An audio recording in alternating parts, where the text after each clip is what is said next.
मिसल मशहूर है कि age is just a number, यानी उम्र महज गिनती है। मानसेरा के 110 साला बुजुर्ग ने चौथी शादी करके इस मिसल को सच साबित कर दिखाया। मानसेरा के 110 साला बुजुर्ग ने 55 साला खातून से चौथी शादी कर ली। मीडिया रिपोर्ट्स के मुताबिक मानसेरा के 110 साला बुजुर्ग अब्दुल हन्नान बटग्राम की 55 साला दिलदार बीबी नामी खातून के साथ रिश्ते अज़वाज में मुंसलिक हो गए। अब्दुल हन्नान के खानदान में मजमूई तौर पर 84 अफराद शामिल हैं, जिनमें 6 बेटे, 6 बेटियां और मुतअद्दिद पोते पोतियां और नवासियां शामिल हैं। जबकि अब्दुल हन्नान के बड़े बेटे की उम्र 70 साल से जायद है। बुजुर्ग के निकाह की तकरीब मकामी मस्जिद में हुई, जिसमें हक महर 5000 रुपए तय पाया। अब्दुल हन्नान की शादी और वलीमे में बच्चों और रिश्तेदारों ने शिरकत की। वाज़ेह है कि चंद रोज कबल मानसेरा में ही 95 साला बुजुर्ग मोहम्मद जकरिया ने बच्चों की रजामंदी से दूसरी शादी कर ली थी। मोहम्मद जकरिया की पहली अहलिया 2011 में इंतकाल कर गई थी। पहली अहलिया से उनके 7 बेटे और 5 बेटियां हैं, जिनसे उनकी कई पोते पोतियां और नवासियां भी हैं।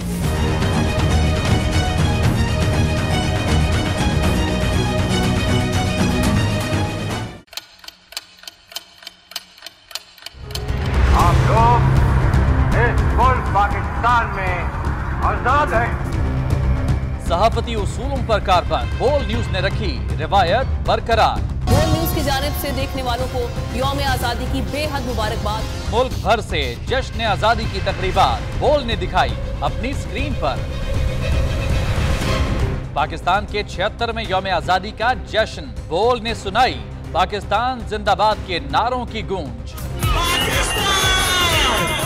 बोल की सबसे बड़ी ट्रांसमिशन में पाकिस्तान का नाम रोशन करने वालों ने दिए कौम को पैगामात। बेपनाह मुश्किलात का सामना करके इस मुल्क को हासिल किया। आज़ाद कौमों को बहुत सी कुर्बानियाँ देनी पड़ती हैं। 76 वालियों में आज़ादी का दिन जोश खरोश के साथ मनाया, क्योंकि जिंदाबाद पाकिस्तान ये है बोल की पहचान।